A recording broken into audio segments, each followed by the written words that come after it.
మాకు అర్థమవుతుంది ఏంటంటే, ఆ రోజు అధికారంలో ఉన్న వారిది తప్పు లేదు. వైఎస్ఆర్‌పీ వాళ్ళది. ఇప్పుడు అధికారంలో ఉన్న తెలుగుదేశం తప్పు లేదు. ఆ లడ్డూదే తప్పులాగా కనపడుతుంది.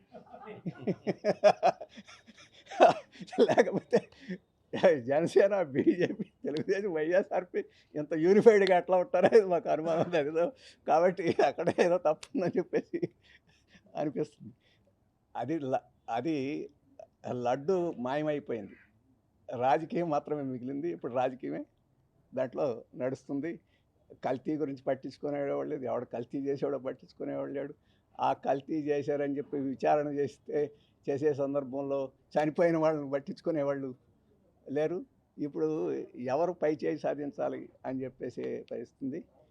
వెంకటేశ్వర స్వామిని ఇంత పెద్ద ఎత్తున రాజకీయం చేసిన సందర్భం ఇంతకుముందెప్పుడు నేను చూడలా. ఆ?